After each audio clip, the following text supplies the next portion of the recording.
આજે આપણે ઘઉંની ફાડા લાપસી બનાવવાના છીએ, તો તે માટેની વાનગીઓ જોઈ શકીએ છીએ। એ માટે ઘઉંના ફાડા, ખાંડ, તજ, લવિંગ, એલચી, ઘી અને પાણી જોઈશે। તો આ માટે આપણે એક વાટકાનું માપ સેટ કરશું। એક વાટકા ઘઉંના ફાડા હોય તેની સામે આપણે 3 વાટકા પાણી લઈશું। તેનાથી વધારે પણ તમે લઈ શકો છો।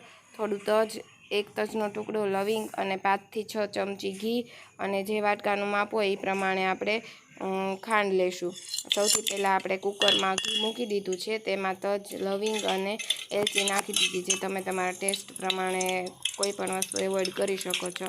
હવે તે ઘી છે એ સરસ રીતે ગરમ થઈ જાય ત્યાર પછી આપણે ઘઉંના ફાડા તેમાં ઉમેરી દેવાના છે અને ઘઉંના ફાડા છે એ વ્યવસ્થિત ઘીની અંદર આપણે શેકી લેવાના છે, જેથી કરીને તમને ઘઉંના ફાડાનો સહેજ અમથો કલર પણ બદલાતો દેખાશે અને તેની ઉપર થોડી ઘીની શાઇનિંગ પણ દેખાશે। ત્યાં સુધી આપણે સારી રીતે ઘઉંના ફાડાને ઘીમાં શેકવાના છે। આ સ્ટેપ છે એ ખૂબ જ વ્યવસ્થિત કરવું જરૂરી છે, તેના ઉપર જ તેના સ્વાદનો આધાર રહેલો છે। એ માટે આપણે કેરફુલી રીતે ઘઉંના ફાડાને ઘીમાં શેકવા ખૂબ જ જરૂરી છે। તો અહીં ઘઉંના ફાડા છે એ ઘીમાં સારી રીતે શેકાઈ ગયા છે, તેની ઉપર ઘીની સરસ શાઇન પણ આવી ગઈ છે। બાજુમાં આપણે પાણી પણ ગરમ કરવા મૂકી દીધું છે।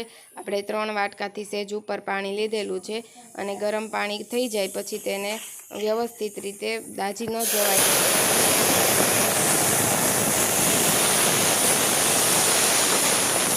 સરસ રીતે એક ઉકાળો આવી જાય ત્યાર પછી આપણે ગેસનું ઢાંકણ બંધ કરી દઈશું અને એક વખત પાણી અને ઘઉંના ફાડાને મિક્સ કરી દઈશું। ત્યાર પછી આપણે 6 થી 7 સીટી વગાડવાની છે। ઘઉંના ફાડા નાના હોય તો ઓછી સીટીમાં બની જાય, ઘઉંના ફાડા મોટા હોય તો થોડી વધારે સીટી વગાડવી પડે। સરસ રીતે ઓભરો આવી જાય પછી આપણે ઢાંકણ બંધ કરી દેવાનું છે અને પછી 6 થી 7 વિસલ વાગે ત્યાં સુધી આપણે જોવાનું છે। અહીંયા ઘઉંના ફાડા બફાઈને રેડી થઈ ગયા છે। હવે આપણે લોયામાં કાઢી અને એમાં એક વાટકો છે ખાંડ નાખી દીધી છે। તમને તમારા ઘરમાં જેવું ગળ્યું ખવાતું હોય એ પ્રમાણે તમે ખાંડ વધુ ઓછી કરી શકો છો। હવે બંનેને સરસ રીતે મિક્સ કરી દેવાનું છે અને આ સમયે વ્યવસ્થિત ચમચાથી આપણે હલાવતા રહેવું પડશે, નહીંતર નીચે બેસી જશે। વ્યવસ્થિત ખાંડ ઓગળી ગઈ છે અને ફાડા ઘઉંના અને ખાંડ બંને એક સરસ રીતે મિક્સ થઈ ગયા છે। તમે અહીંયા જોઈ શકો છો એકદમ છૂટો દાણો બની ગયો છે અને આ સમયે આપણે ચમચાથી હલાવવું ખૂબ જ જરૂરી છે, નહીંતર દાજી જશે આપણું ઓરમું। અને આ છે એ આપણી ગુજરાતી ટ્રેડિશનલ ઘઉંની ફાડા લાપસી છે।